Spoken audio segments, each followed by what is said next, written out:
Hey guys, going through some notes here for my course that launches tomorrow. And I came across some notes from an old workbook basically on what it takes to really influence and lead. The two of them are completely synonymous, and these are the ones I just want to touch on them with you really quick. 10 basically tenets for what it takes to be a powerful leader and really live a life of ultimate influence. And the first one is this: vision. A lot of the most successful people in the world, we call them visionaries because they have a vision for something that does not exist today. They see it in their own mind, and then it's up to them to make other people see it. But first, the vision begins inside of yourself, and the power of visualization, doing it consistently over and over and over again, you condition that mindset, you condition that vision, you condition the emotion behind that vision, and that becomes inspiring. Leaders are called visionaries. They see it before anybody else does. Secondly, we have here the power of unreasonable expectations. Leaders live by a higher standard. They expect more of themselves than anybody else could ever expect. So they're always raising their standards, and what was good a year ago isn't going to be good today because progress equals happiness, and progress is what allows us to stay ahead of the game. Progress is what's going to really make other people believe in us when they believe that we, not only our product or service, but who we are, the standard we hold ourselves to, is going to help people get more of what they want. So our standards are always raising the standard for what we expect of ourselves, of the world, and that's how we ultimately change. Three, the power of conviction. Conviction comes down to your ability to really tap into that certainty. And when everybody's freaking out about the economy or about this or that or the future or whatever's happened in the family or the company or whatever's going on, there's all this uncertainty. Leaders come with a sense of conviction. They are certain in times of uncertainty. They say, move, I'll handle this. So they have a sense of conviction about who they are, what they want, what their purpose is. They have this belief, a feeling of absolute certainty to the point, not just like belief like, yeah, I think I can do this, but absolute conviction. Like you wouldn't wake up tomorrow if your name's Susie. You wouldn't think your name was Bob. You'd be like, of course not. My name's Susie. It's not like I'm going to wake up tomorrow and have a different identity because that identity that you have has been conditioned. And so it's become, you have a conviction of what your name is because you've been conditioning it over and over again. So just like you know your own name, just like you know how to tie your own shoes, you need to have that level of conviction about what it is that you're trying to communicate to the world, who you're trying to lead, what you want to inspire, what you want people to think, feel, and do. Conviction. Four, we have the power of connection. A leader cannot be a dictator. Ultimately, I know that some have been, but to really maintain influence and leadership long term, people need to feel that you care. You've heard this before, that people only care, they don't care how much you know until they know how much you care. And so when you see these really great leaders that get choked up and emotional about their vision, about people, about life, we can't help but to connect with them. Even if the person has a crazy mindset or something that you haven't fully resonated with, but when you feel that they really care about people or about their product or service, you feel a connection with them. That empathy allows us to connect, that understanding. And when leaders are connected, when you are connected to people and your vision, emotionally, not just physically and gung-ho and for your ego, but a real sense of connection with people, leaders got to have that. Next, we have the power of passionate communication.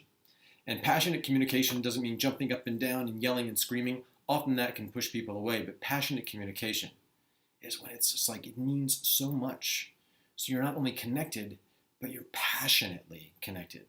Passion, it's that juice, it's that fuel. And you can be passionately about something that's negative, like frustrated, or passionately in love with something. And when you see and scroll through your Facebook feed, you'll see that these passionate messages could be heated, could be negative. It actually draws people to us. You can be like, this sucks. And that frustration and that anger and that overwhelm is often like a marketing technique. So intense emotion is very good for your marketing, and leaders understand that. They get passionate at the right times about the right things in the right way, and they're able to connect with the right people and take them on the right journey. Next, we have the power of strategic innovation. Lots of stories out there about companies that were market leaders and they didn't effectively or strategically innovate. So we need to look at other industries. You have the context of what it is you do or the content of what you do every day, and then the context of your company or organization.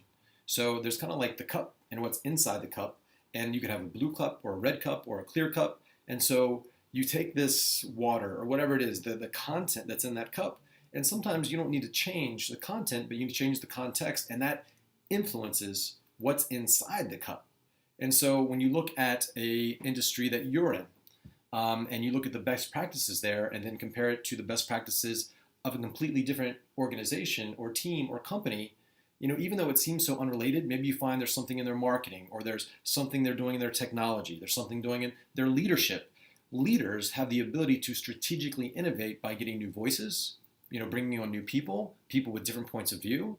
Because the challenge is once you get too deep into something, you often think that's the only way. But to stay ahead of the game, we need to strategically innovate. Next, we have the power of action. Leaders take massive freaking action, and leaders go first. That's why they're called leaders. So getting ourselves in the habit of action and doing the freaking work is going to be really, really powerful. Leaders take action, so much so they inspire action in others. It's hard to inspire other people if you're like, hey, you guys do this. In order to be a powerful leader, you got to take the action. Next, the power of truth. The truth will set you free. When you are a leader and you put yourself in the spotlight and you're out there, it's really hard to be incongruent. It's really hard to have lies. It's a drain of your energy. And if you're going to be a strong leader effectively long term, you can't have these holes basically in your energy.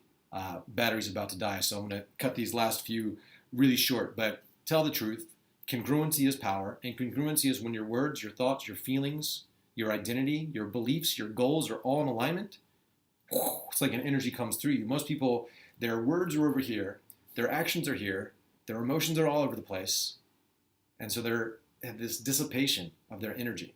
It's like they're scattered in their focus. But when you say what you mean what you say, you got this absolute power behind you that only comes from truth and alignment within yourself. And when you're fully aligned, mind, body, spirit, something comes through you. And you don't have to think of the scripts and the ideas, the passion, the energy, the vision becomes bigger than you.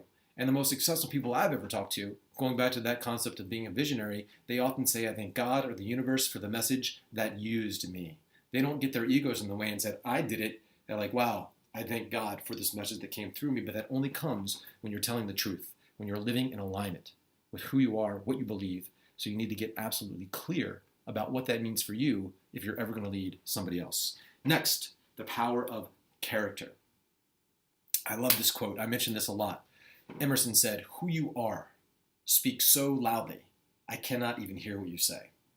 So who we are speaks louder than our words. And if we are going to lead effectively, we've always got to be looking at our character and how we can up that game. And lastly, the power of giving. Giving of ourselves, contributing, being somebody that puts something out there of service to the world, being a giver in our heart. Not there to be a taker or to, lead by breaking people down. Sometimes you got to help break people down because what they've built up has been a mountain of crap. So sometimes you got to break that apart to help them build themselves back up, and you do that by giving. You've heard this before. The secret of living is giving. What you earn, you don't get to keep, but what you give, you get to keep forever. So lastly, I hope that I have given you some insight in this as I'm wrapping this up this day of shooting videos. So anyway, hope you're having a great Sunday night. I'll talk to you soon. Bye-bye.